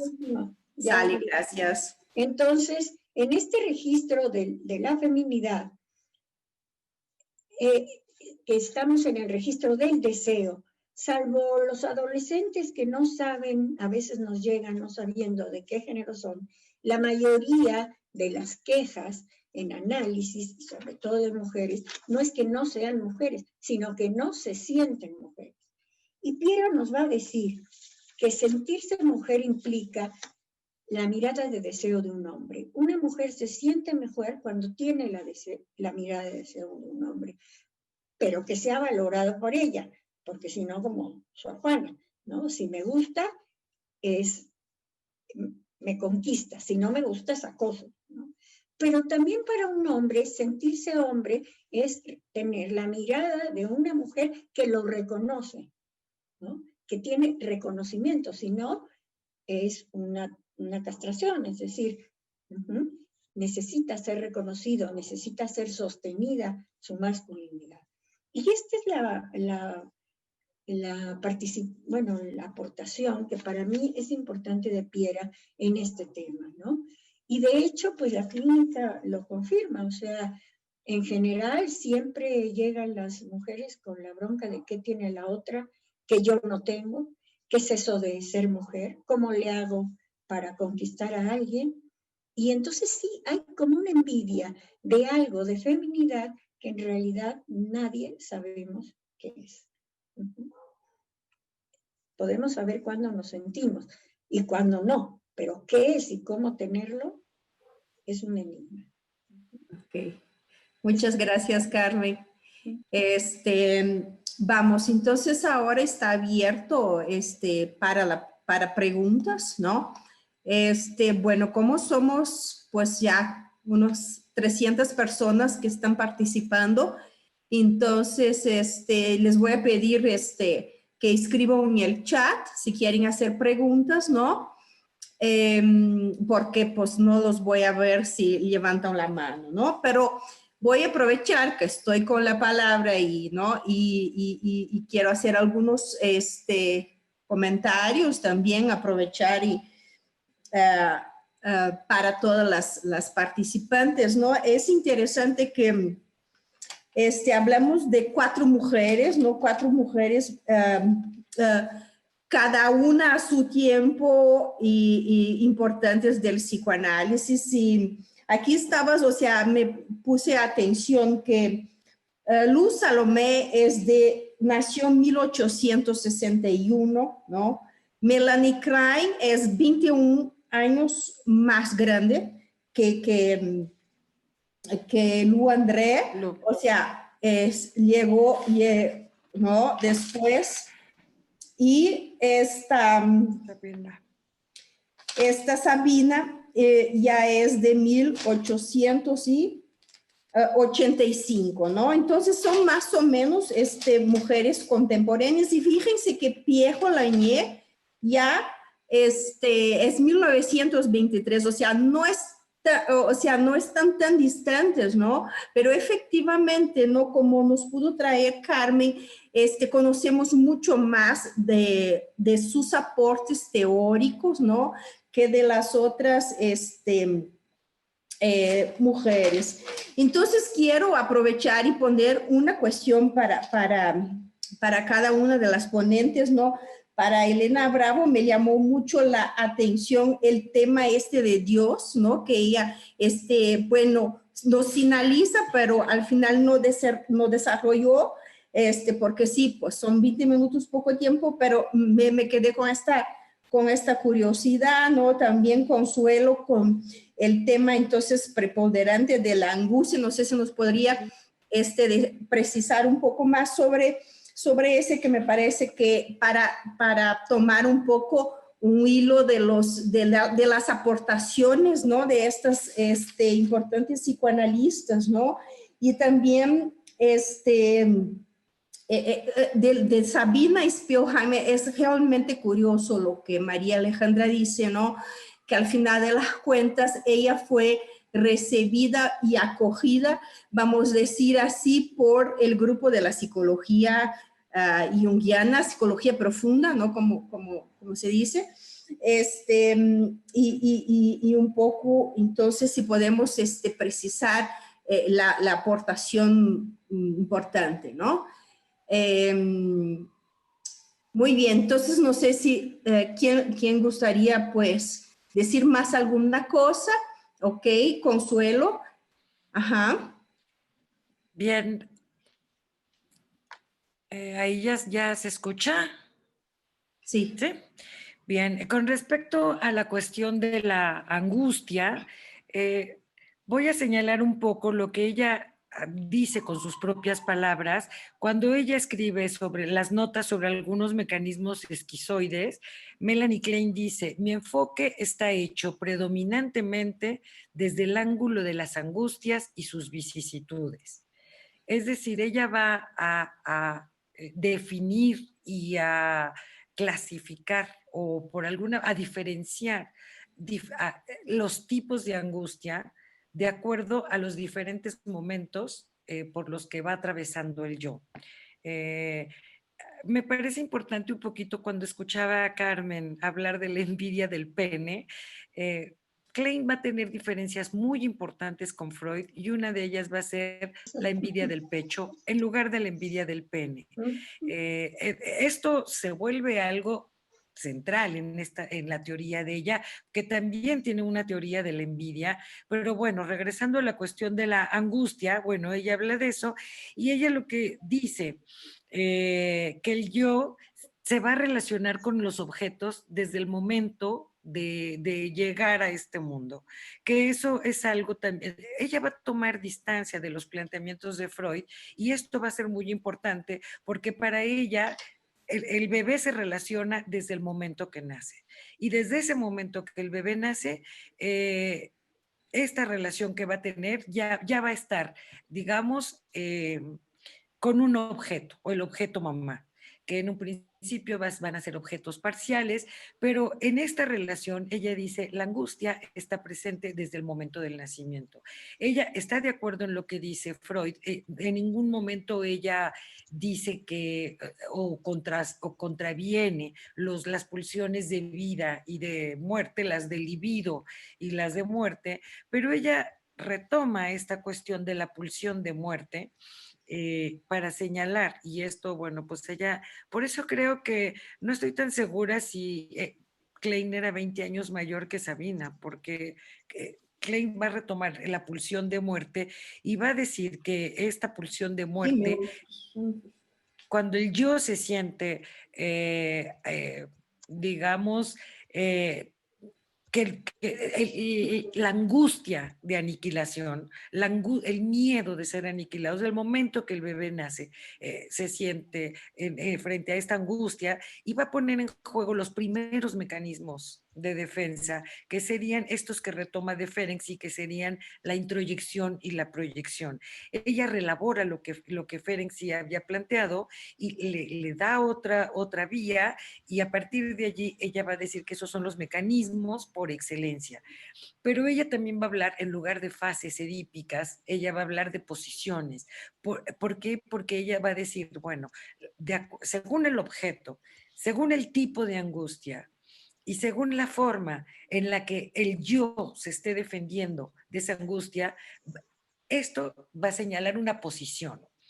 Pero lo que va a determinar esa posición, que puede ser, digamos, o paranoide persecutoria, que sería como la más primitiva, la más primaria, o depresiva, que sería, digamos, ya la más elaborada, porque habla de, bueno, ella le llama esto de reparatoria, en función de cómo se coloca ese objeto frente a estas angustias y su manera de responder con ciertos mecanismos o con ciertas defensas, eso lo va a colocar en una determinada posición.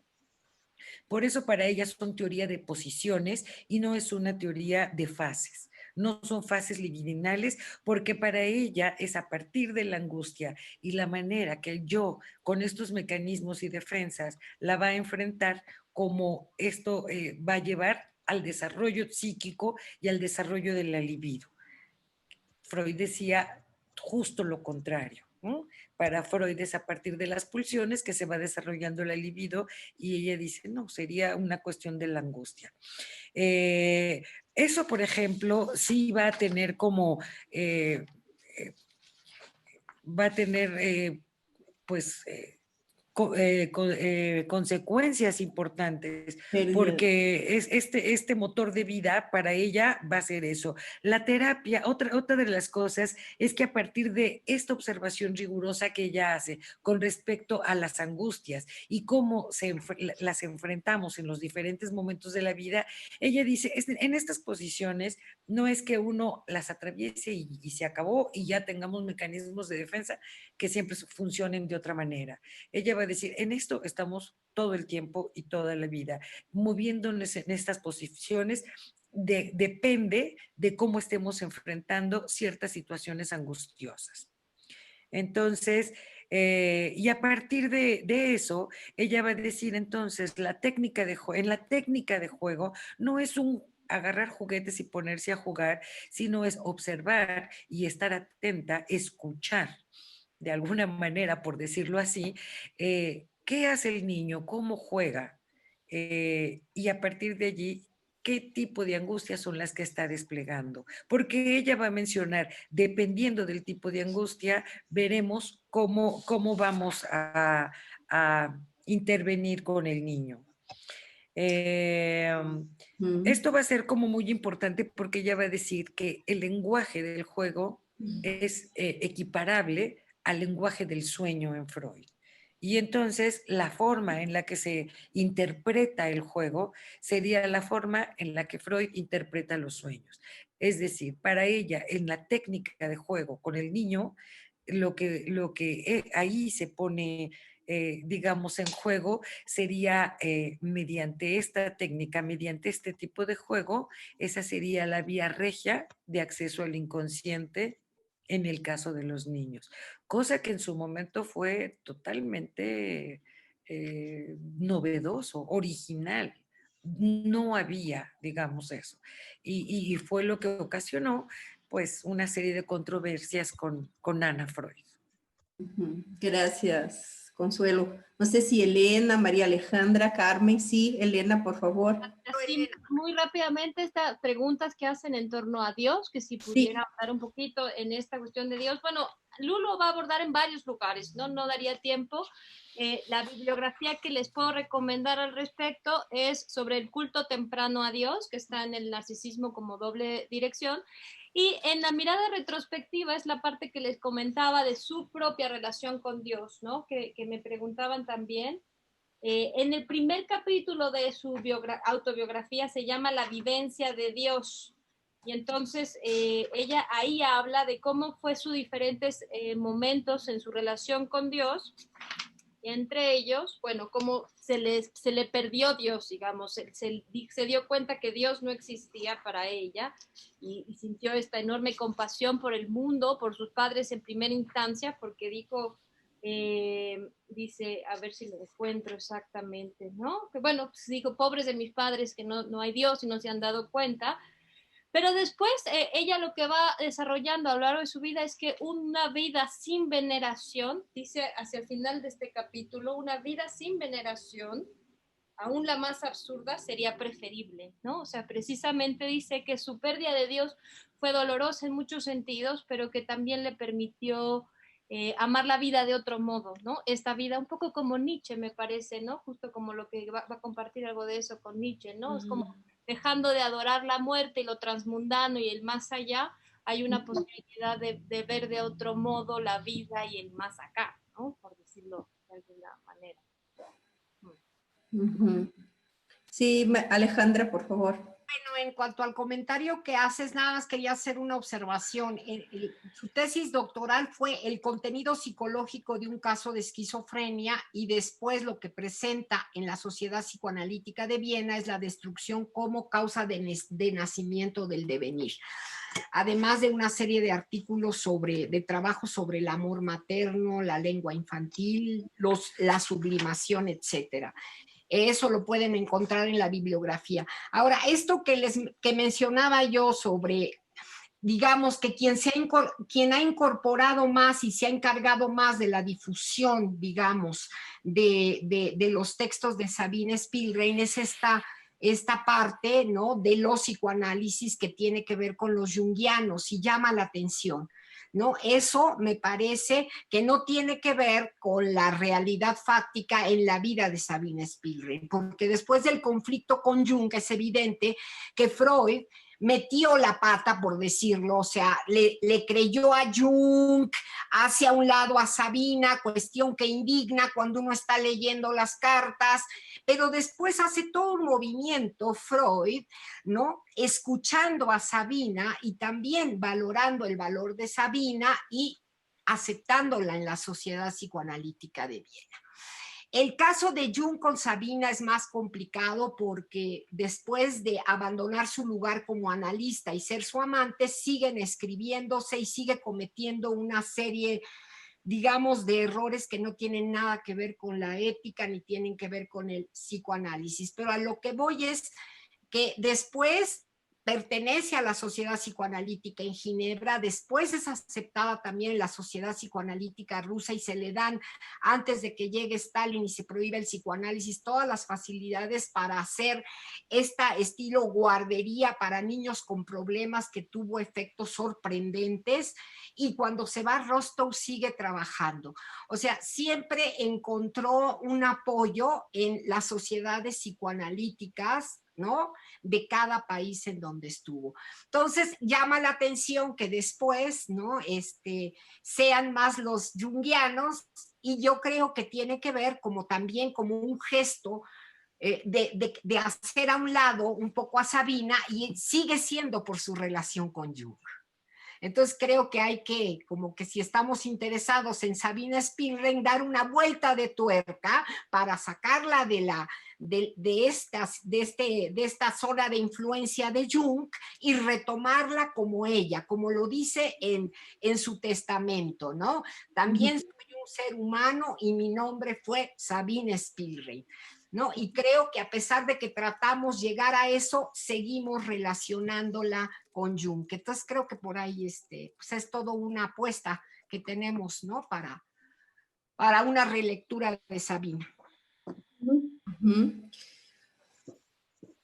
Sí, Carmen, por favor.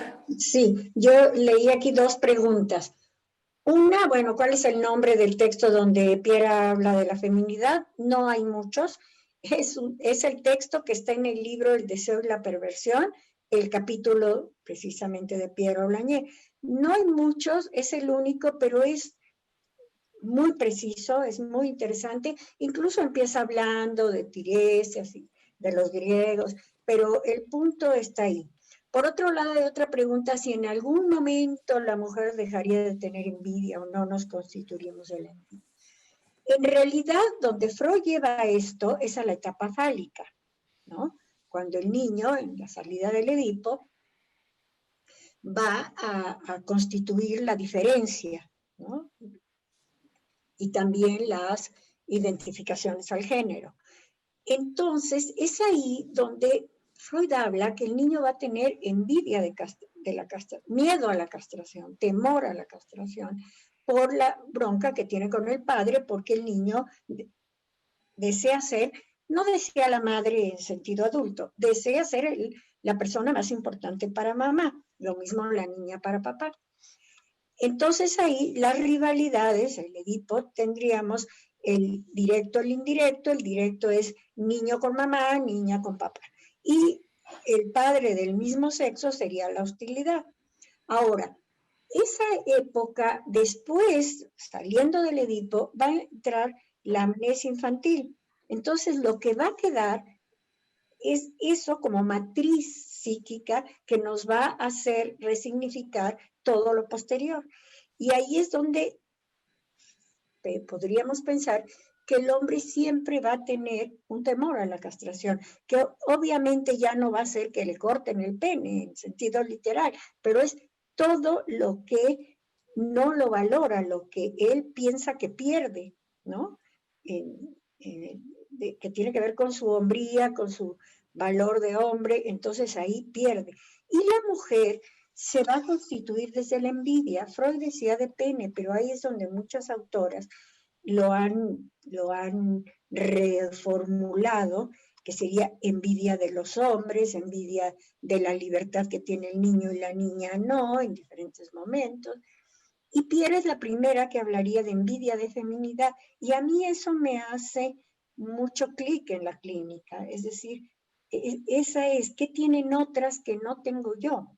¿No? Y ahí está esa envidia de la que tiene la otra, ¿no? Y entonces me checa bastante en el trabajo clínico, por el trabajo clínico y por mi experiencia como mujer y demás, esta queja que queda como matriz, que todo esto queda post-Edipo, la salida del Edipo va a quedar la identificación al género, los temores básicos, las angustias básicas de acuerdo a Freud, ¿no?